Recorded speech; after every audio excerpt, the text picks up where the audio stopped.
So let's solve this problem. So we are not able to run this code, right? This is not working. We want to get hello world on the screen. It was working with JShell because JShell says you just pass a statement, I will work. But then when you build an application, when you run the application, how exactly it works behind the scene, once we understand that, we can write this code. So in your machine, you will be having something called JVM. Now, by default, when you say Java is platform independent, is because of JVM, because in your machine, you will be having JVM. Irrespective of which OS you use, it can be Windows, Linux-based OS, or Mac, or whatever famous OS we have, it will have JVM installed. And of course, if you have JVM, you can run Java application. And if you don't have JVM, you can't run Java application. Okay, so we got JVM here, right? Now what JVM says, hey, I will work. But then there's one question. When you say JVM will work, but JVM works on which environment? So underlying we have your OS. So this is your OS and then your OS is working on a hardware, right? So you'll be having a hardware. It can be a laptop, it can be a desktop, it can be a phone, doesn't matter. You have a hardware. On top of that, we have an OS. On top of that, we have something called JVM. Now JVM says, okay, my job is to execute a Java code. Okay, so whatever Java code you create, JVM will execute that. But then JVM will not accept the code directly. See, what happens is Java goes in multiple steps in Java application. When you as a programmer, so let's say you are a programmer here, and when you write a code, you will not directly write a code which will run on JVM, okay? And we don't even do that, right? We don't even write a code which directly works on the hardware. And we don't even write a code which works directly on OS. Java says if you want to make it work, you have to run your code on JVM. But then JVM will not understand what you're talking about. And one more thing we have talked about, right? Java is platform independent. So what does platform independence means? It simply means that you can run your application on any machine. Okay, so when you write a Java code, it will run on any machine irrespective of the hardware or the OS. But the only thing it requires is that machine need to have JVM. So irrespective of which platform I'm talking about, if it has JVM, your application becomes platform independent. But JVM itself is platform dependent. Okay, so example, you can't run JVM on iOS. So we can't say Java is platform independent when JVM itself is dependent. So yes, your application is independent, JVM is not. So JVM need to be built for a particular OS. And let's say if it is Windows, in my machine it is Mac, but let's say if it is Windows, we have JVM available on Windows. So your JVM says, hey, I will run your code, but you have to submit me not the Java code, but something called a bytecode. So you have to convert your code into an unreadable format for a normal human being. And this is called a bytecode. Because JVM only understands bytecode. But can you write bytecode? Of course not. You only understand English type of languages, right? So whatever we have written in the code, we have written system.out.print. It's English-like language, right? So what you create is a Java code. So this is your Java file or Java code. And then you have to convert this Java code. So this is Java code which is more of readable. This is not something which you can read. So basically you have to convert this into a Java code or bytecode. So for that we have something in between here which is called a compiler. Now since this is a Java compiler, we can call it as Java C, which is Java compiler. Okay, so basically you will write this code. So this code will be getting compiled into a bytecode, and that bytecode goes on the JVM it will run. Okay, makes sense, right? So that means when you write something, it will go into bytecode and then bytecode will run on JVM. Now the only thing is, see, your project can be a big project, right? Here I'm writing only one file. It can be 10 lines of code. It can be 10 files. It can be 100 files. It can be 1,000 files. Out of all these files, there will be only one file with JVM will execute. Okay, JVM will start with the first file, and then of course that file will depend upon other files and it will execute. So JVM says, you need to tell me what that file is. Okay, so even if you have 1,000 files which you want to run in your project, you have to give the first file. So in this case, what you will do is you will specify, hey, that's my first file. So when you run the code, you will specify the first file, and also that file need to have something called a main method. Okay, so as I mentioned before, right, we have print. In the same way we have main. So your file, the first file, need to have a main method. So when I say first file, it is not like you have to follow a sequence, create this file, then that file. Out of all the files in your project, the execution will start from the first file, which you specify. okay? And that file need to have main. Not just main, it is looking for a specific signature. Okay, so when I say signature, it means the entire method signature, the method name, what are the values you are passing, and all those stuff. And of course, all this term you will get used to in some of these sessions. Don't worry. So first, you have to make sure that you provide a main, and main has a particular signature. Again, what each word means that we'll see later. So the signature is this. It is public static void main. So you have to remember, always pass this method. I know there are 4 words, but then this is the thing you have to remember. And main will accept some arguments, some parameters.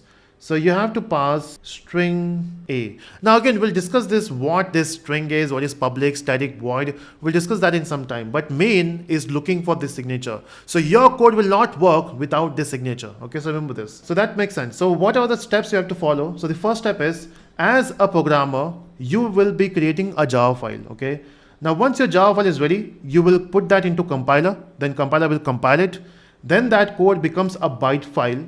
A byte code basically. Then you will take this byte code, you will run that on JVM.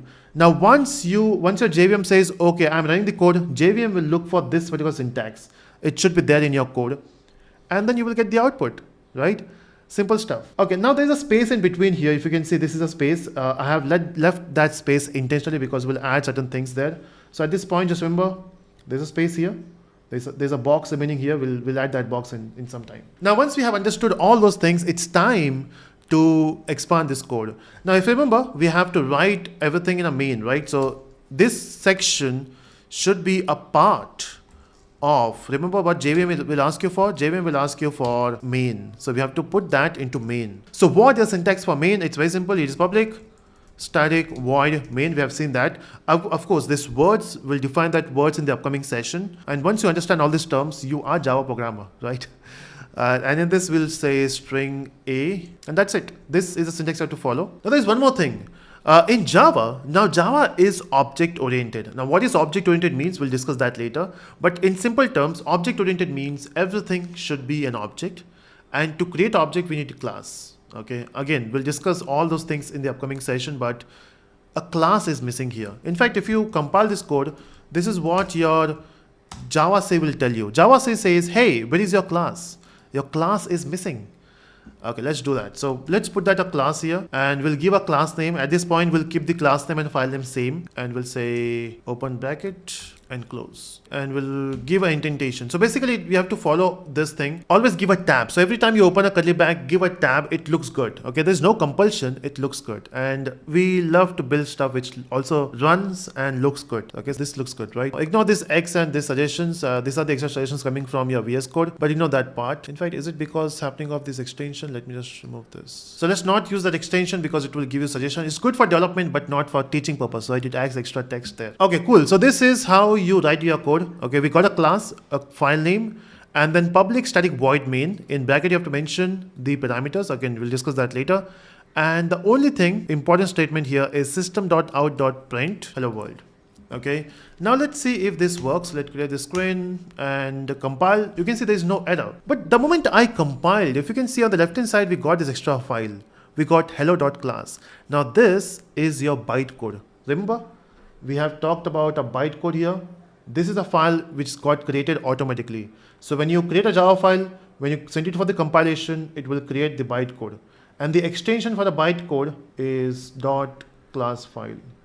The extension for Java code is .java file. And now it is compiled, done, right? Now it's time to run your code. So remember when I mentioned to run, you have to use JVM, and for that you have to use a command which is Java, and you have to mention the class name, not a file name this time, just a class name. The class name is hello and say enter. You can see we got hello world. So yeah, that's how it works. So simple stuff. That's how we can able to complete our code, and we are able to run this code. Now, if you have done till now, give a round of applause or a pat on your back because you deserve it. Okay, so this makes sense, right? So there's a gap here, right? So let's remove this gap. So what we have here, so basically, when you run your code, basically think about you're cooking something in a kitchen, right? So where do we cook? Of course in a kitchen, right? Why not in a hall or in a bedroom? It's because in the kitchen, to cook something, you need extra things, right? Example, if you make a biryani, I don't know if you know the recipe, even I don't know the recipe, but if you make a biryani, you have to add extra ingredients, right? Now those things are kept in the shelf. So in the kitchen, you will not just have that resources which are there in the platform, but also you will be having extra stuff. Now the same way, if you want to run your Java application, you need extra libraries, and you also need a runtime. Now runtime is something where you can run things, right? Now you can run something in a JVM, so that is part of run. But then what if you need some extra libraries? You need an environment as well. So Java provides you one more thing. So we have one more layer here, which is above your OS, which is called JRE. So when you want to run something, you use JRE to run it. Now JRE stands for Java Runtime Environment. And what is your JVM? JVM stands for Java Virtual Machine. Okay, so basically we have two things. We have a JVM and we have a JRE. Now JVM is a part of JRE. Now what else you will be having inside your JVM? You will be having some libraries. So JVM with libraries is a part of JRE. So whenever you run something, it runs inside the JRE, and JVM is actually responsible to run it. Okay, and by default, when you want to run your application on any platform, it need to have JRE, which will have JVM. Now, not every machine will have Java C. Java C is only for development purpose, right? So we can imagine this in this section. So basically we have an outer box, which is your JDK, which is used by developers, inside which you will be having something called JRE, and in this you will be having JVM. So as a developer, you will be installing JDK, JDK will have JRE, JRE will have JVM. But to run something on any other machine, let's say if you have made the application, you want to run this on your friend's machine will only have JRE and JVM. JDK is not required. And that's why we say Java is Vora, which is write once and run anywhere, right? So you just have to write on your machine, you can run it on any other machine, provided you have JRE and JVM installed. So that's how your Java works behind the scene. I hope it makes sense now, and we'll write some more code in the upcoming videos.